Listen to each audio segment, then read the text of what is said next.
Hey Mike, what's up, man? First of all, sorry this took so long. The last month or two has been pretty insane and chaotic. So I did listen to both your videos when you first sent them, just to get an idea of what we were talking about. And then I just spent the last like 20 or 30 minutes or so listening to them. Honestly, even before I was sick, which kind of wrecked my whole repertoire, I didn't really know. It never entered my mind. I'm not sure if I even ever played it, like reading it out of a book at a gig, but I'm really happy that you brought it up because I just heard someone else playing it online recently, and this gave me a chance to sit and check it out, and it's a beautiful tune, so thanks for bringing it up. So I'm going to sort of work a little bit off the lead sheet, but I kind of disagree with the majority of the lead sheet. We'll get into that in a minute. I just want to start off. I'm assuming this is super obvious, but I just want to throw it out just to put it in the concrete before we talk about the music. You, I'm sure, already know that I think you're like a super uber stratospheric badass, so we're not gonna, I just want to hit like constructive criticism because that's just, I think, the most constructive use of our time. So don't take it as anything other than me just throwing out little ideas and thoughts and things that I'm picking up on. Obviously you can do with it what you would like. I'd like to try and keep this video somewhat short and to the point. So I just wanted to clarify that. You already know that though. So I thought it would be helpful to break the video into two parts. One to talk about the, I never even know how you pronounce this, gymnopedie. You know what I'm talking about, the satie piece. And then the other one to talk about the tune. So, kind of big picture before I jump into the classical piece, the piano stuff. In general, when I hear chord melody, there's just something about the idea of it that sometimes just kind of bugs me, specifically in the application of like how it's produced. It just feels very off balance to me very often, where we kind of have this melody and then we have these big clunky chords kind of jumping around trying to harmonize different melody notes. It doesn't really fit in aesthetically for me with what I like to hear when I'm listening to an ensemble, right, where we have like a main melody and then a counter melody and then some kind of bass line, right? Harmony is like very fluid.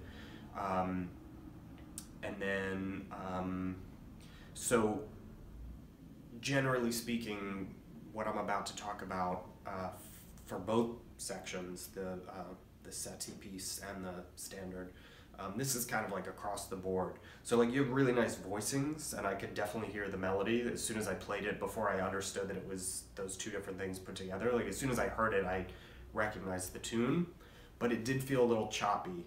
So I felt like you were, just like pretty much everybody does, I felt like you were kind of sacrificing the melodicism and the lyricism of that melody, which is so musical and just, can drift you off when you're listening to like a piano recording of it. So rich, and I felt like you were sometimes sacrificing that in order to get to the chords. And I hear that very often in guitar chord melody. So I think you were doing an E flat, right?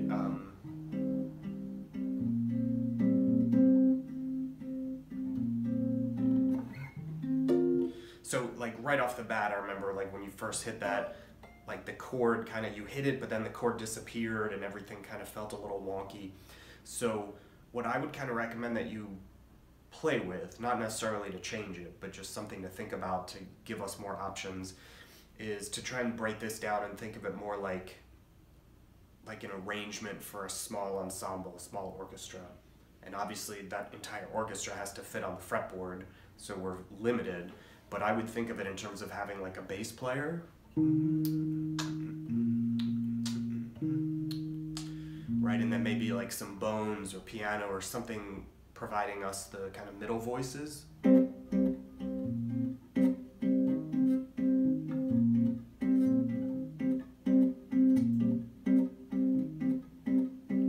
Right, so that's like several different sections of the ensemble, and then you have the lead instrument. It could be trumpet or alto saxophone, something.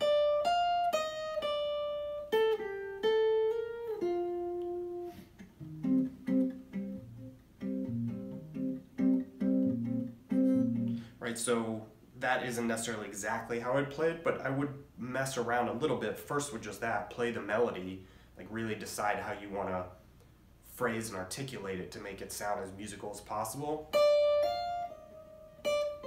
And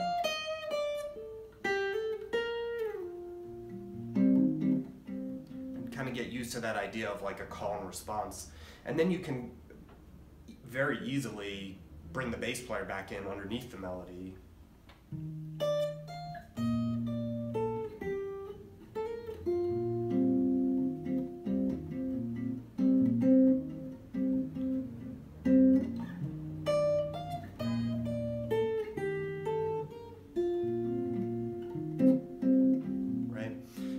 Put a second melody or instrument harmonizing the primary melody,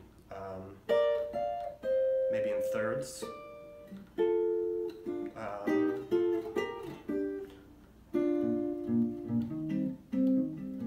Right, or in tenths. Let's see where we're at.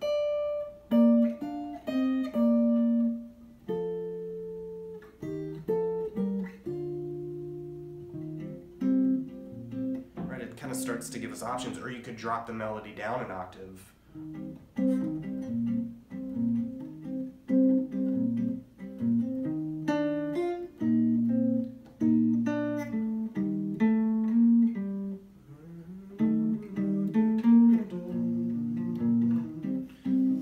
But it starts to make it a little bit more of like an ensemble where we're focused on trying to make the whole thing sound and feel balanced as opposed to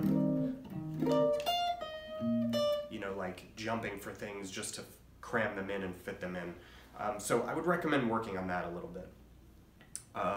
If you are really dead set on not doing that, that's cool too. But I would still recommend trying to find a way to make it sound a little bit less sort of angular and jumpy. Like even, finding a way to hold these chords down.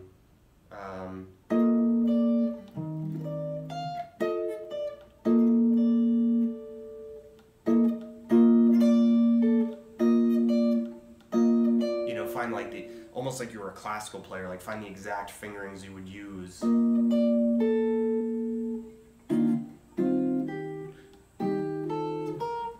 There it is. So you can hold the chord down the majority of the time, so it's more like hitting a chord and playing a melody over it versus harmonizing a note and then kind of releasing it. That's part of what makes it choppy sounding to my ear.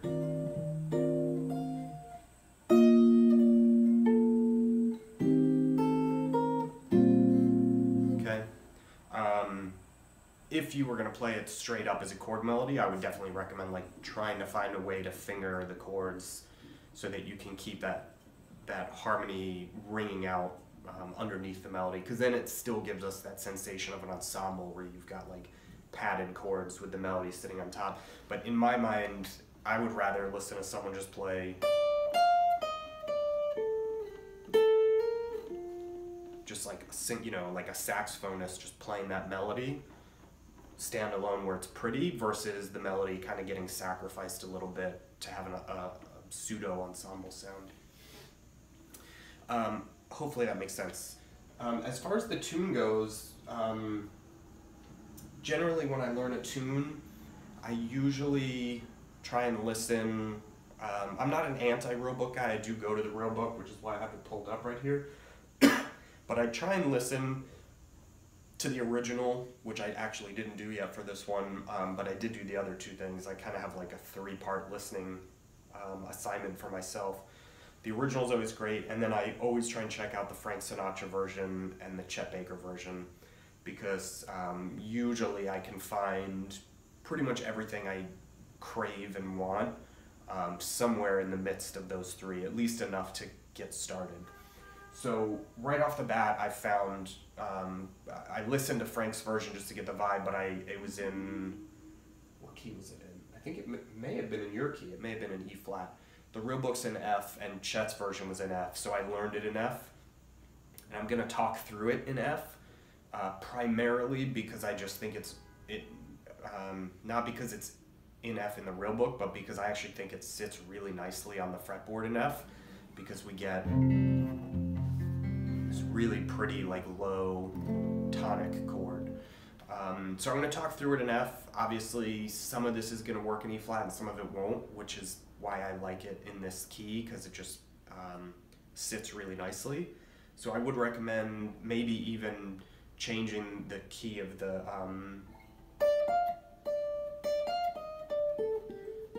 you know, move that 2 frets up, or maybe even I was thinking doing like a Bill Evans type thing, like change the key of that, but not necessarily 2 frets up to F, like maybe change it to like A flat.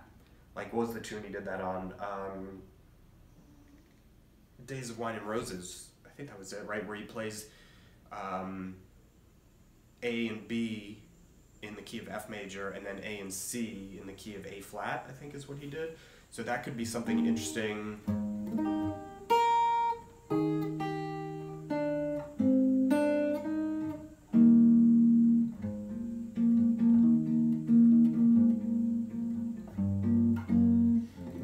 Right, and then modulate, you know, with like a little 2/5 or diminished chords. I think very often sound better in these kind of more old school straight ahead standards. So that might be something to play with to kind of break the two parts away from each other more and create a little bit more of a change in the music when we go from one section to the other. So as for the changes themselves, from basically I just took what I'm gonna play from the Chet version, which is similar to this but not the exact same. So I'll kind of talk through it from what I hear him doing, because he's Chet and that's fucking hip as shit. So I hear a lot of that, you know, like the major chord augmented.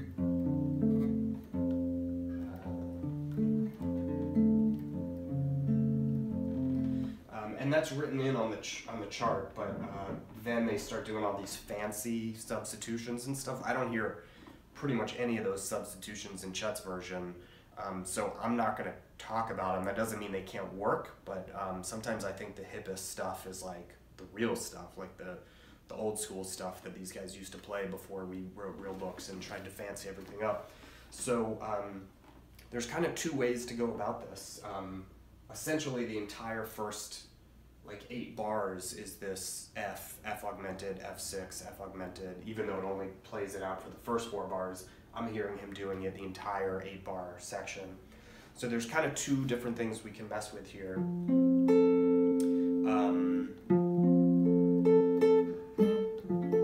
So I'm just playing like a basic spread triad, 1, 5, 3. Right? If you wanted to do this in E flat, you could just move it 2 frets down.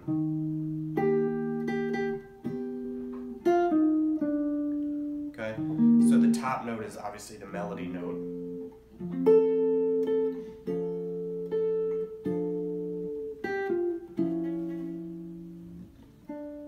Okay, so I'm just like we talked about a minute ago, like creating an ensemble sound. So this is like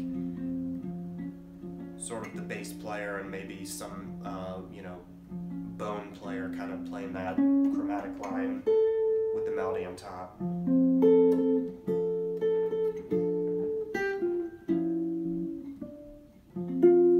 Now, if we play it in this exact register, this interesting thing happens here where the melody goes down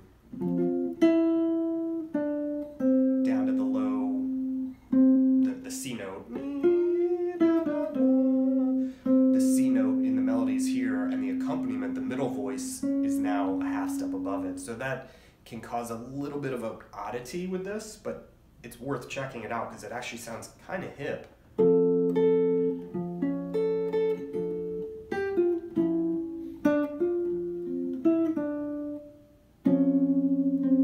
So I'm now playing the melody on the 4th string, 10th fret, and the accompaniment is now on the 6th fret, 3rd string.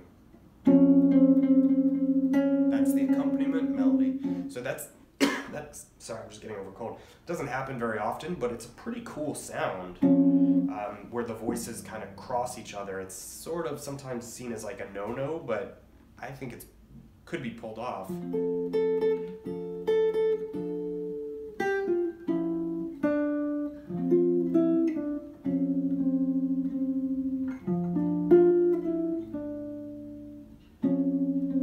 Happens again right there, right?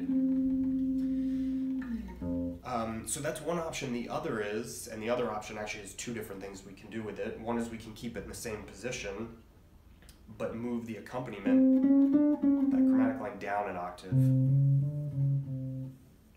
So now we're gonna kind of like, almost like pedal on the 5, sort of, except it's a chromatic moving 5. So we're not necessarily gonna play the root note anymore.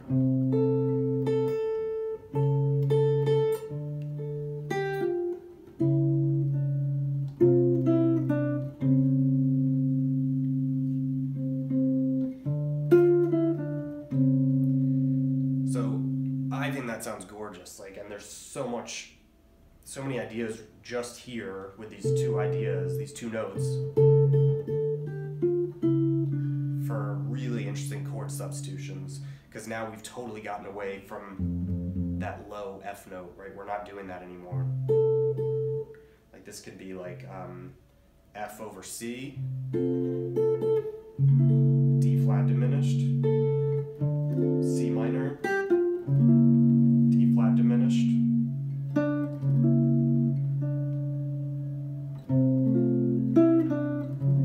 D flat major 7. There's some really cool stuff. We could do major 7, or with the E natural, the minor 3rd with the major 7. This, I would kind of think of this as like a diminished, actually. Would I? I don't know, there's a few different things that could turn into. But it opens a lot of options up. In fact, we could probably even find a way to go back, like we talked about during the Satie piece, to harmonizing the melody.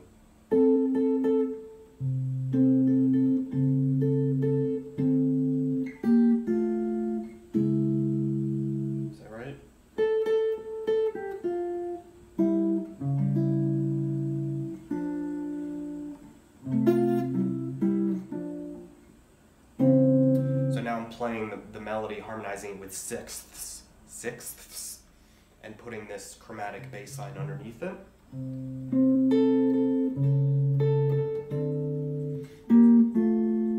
Where's the melody going here, the bass note?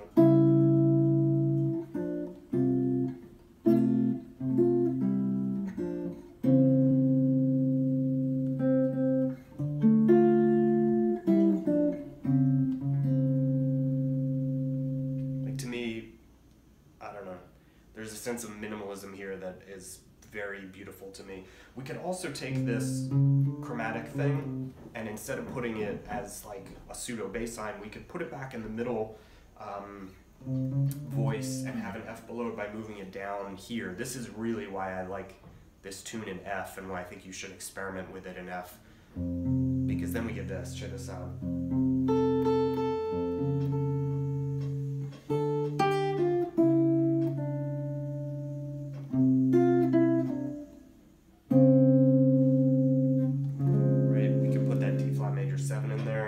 This chord, I was just messing with this one yesterday.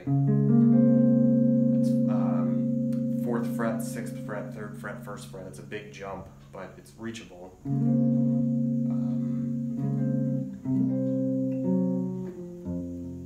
And what's interesting is once we set that F up, it'll kind of like stay there in the listener's ear. We can kind of like create a false impression of it.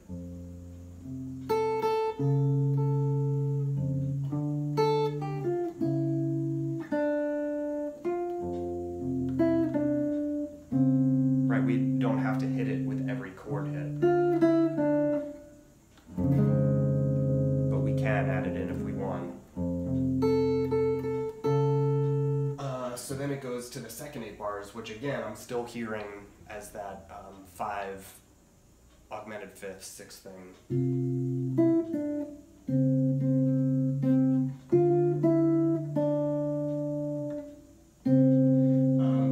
To the G7 in bar bar 7. I don't hear that as a G7. I hear that as a from listening to Chet's version, and the melody sort of what's the word I'm looking for? The melody proves me right. I don't think that's the right term I'm looking for, but it backs up my hypothesis, which is that that's not G7 in bar 7, or in your key that would be, it's the dominant 2, so if you're in E flat that would be an F7. I'm hearing that as D minor over G. And I'm thinking of it actually as a minor, so it's a G minor 9. Right, we could put a D minor over G7, but I'm not hearing that. I'm hearing D minor over a G minor, you know, like a D minor upper structure triad over a G minor tonality. And if you look at the melody,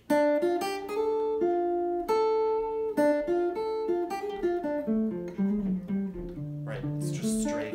It's like playing off a D minor triad with that bluesy 4th note.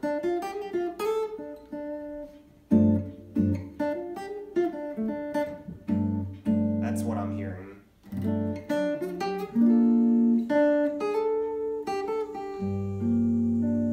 And then here's the G minor, straight G minor, C7, the 2-5. And the C7 I'm hearing like a C13 flat 9, so it's really like an A major triad. So you could play something like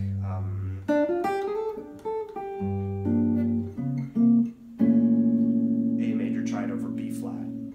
Anywhere where you can find an A major triad over B flat, all these would be like a C13 flat 9.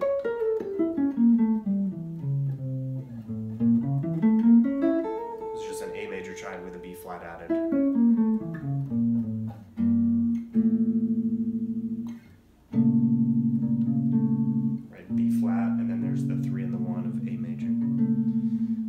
Starts over. There's all these fancy, well, I guess, what was I playing over this part that Chet did? The first part of the B section, where this book is going from F major, like, all that is functional and it does work. It's just not what I was hearing Chet do. So I would keep this part, that augmented thing. What was he doing over that?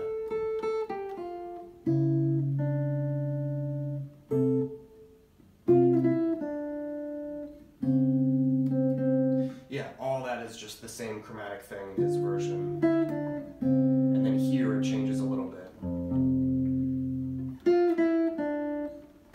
That's where he went to the 4 chord. He waited all the way until, what is this, 4, 8, 12, bar 13, the second half of the B section, before he really actually left that F tonality to go to the 4. And I'm kind of hearing it as this really simple, open, it's like an F major triad over B flat. So it's like,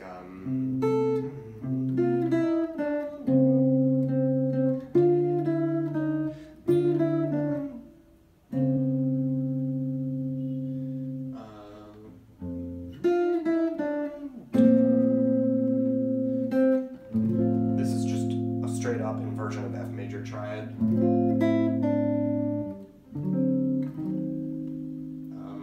I would kind of think of that. It sounded like he was playing just a straight D7, but it doesn't really matter as long as we get to G. And again, not G7, not a dominant 2 chord. This is a minor 9 chord. And then when it jumps up, now I'm hearing this is a minor 11-9. So I'm playing this is a F major triad over the root and 3 of a G minor chord. And then here's that C13 flat 9 again, right? A major triad in the top 3 strings with the root and the 7 underneath it.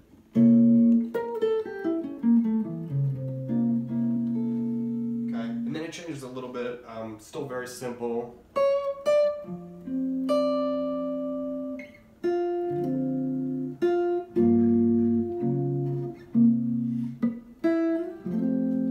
this kind of sounded just like an add 2 chord to me. I'd have to spend a little more time listening to it. I don't think I heard a major 7 in any of these F chords. I think they're all just straight up major. Oh no, that was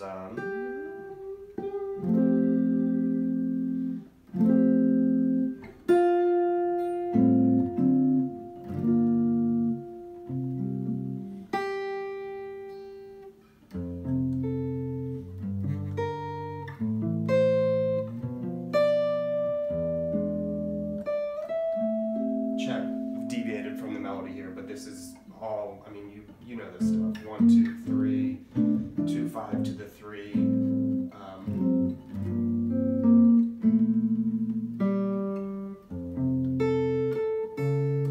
then all the same stuff from the beginning. Now we're in the last, I guess this would be like the A prime or whatever the fuck they call it.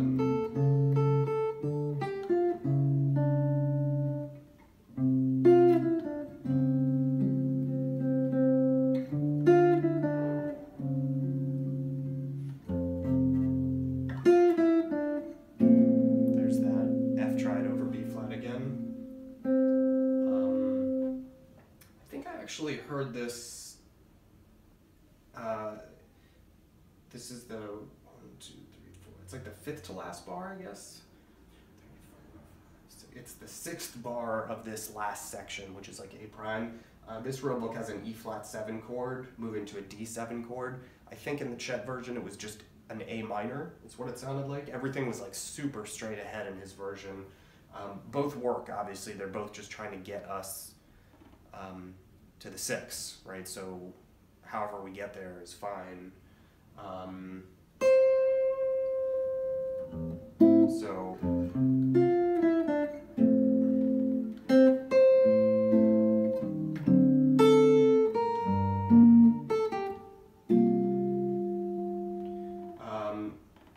Here, I don't know if I would play C sus to C7. I might walk that just to create, I mean, you're a bass player, you got it, just to connect the C to the A, so I might do like a B diminished, which is really just a C7 over B flat.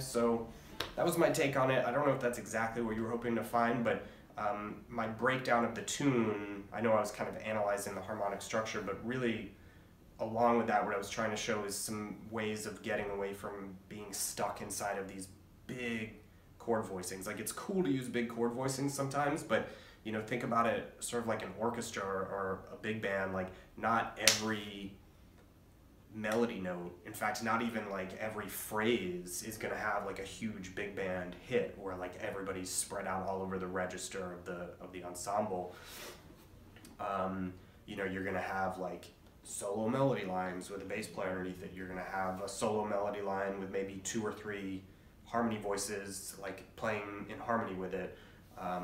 Sometimes you'll have counter melodies, right? That's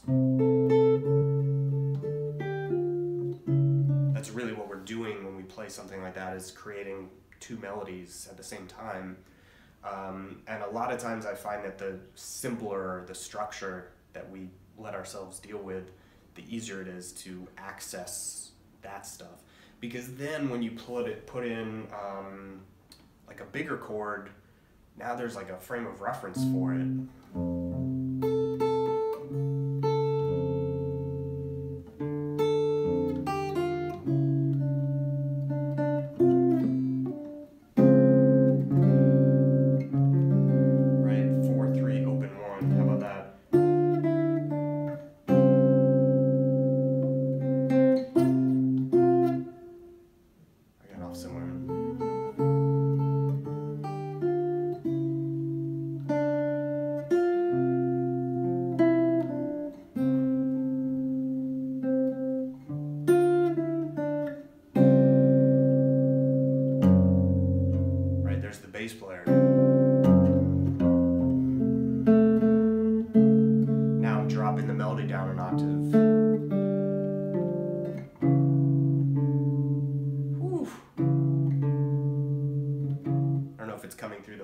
out, but that clash between the bass note here and the melody note on the open fourth string is beautiful.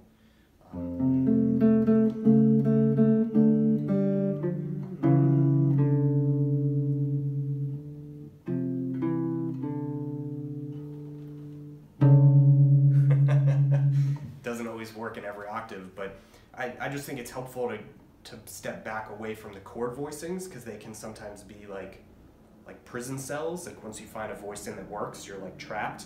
But if we think about just all the moving parts, right, the melody, the inner voices that are most important, which in this case on this section is the 5, sharp 5 6, sharp 5 5, and then and then the bass line. Then there's really only 3 things to keep track of.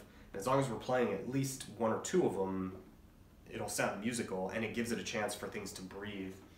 So I think I'm going to wrap up with that. Hopefully that gives you some ideas to mess with. Again, excuse me, sorry. The arrangement sounded cool. This is just some stuff that, like, the first things that came to mind when I heard it was that it was a little choppy. And these are some of the things that that I would focus on for my own arranging. You know, a lot of times when I'm trying to come up with a chord melody, my intention is really like, okay, if I had like a string quartet, right, or a 3-piece, you know, like 3 saxes, like what would I do to, you know, to bring out the melody, the form of the tune, the harmony, the bass line? Like, how could I do all this with just 3 or 4 individual voices? And then how does that fit on the fretboard? And then at times I might decide, you know what, I want like a whole fucking bone section doubled up underneath like a trumpet section. So hopefully that helps. Stay in touch. Let me know what you think. If I left anything out, if you have any questions. Thanks for hitting me up, man. Hope things are going well. Happy Thanksgiving, belated. Merry Christmas, Happy New Year. I'll talk to you soon, man. Take care.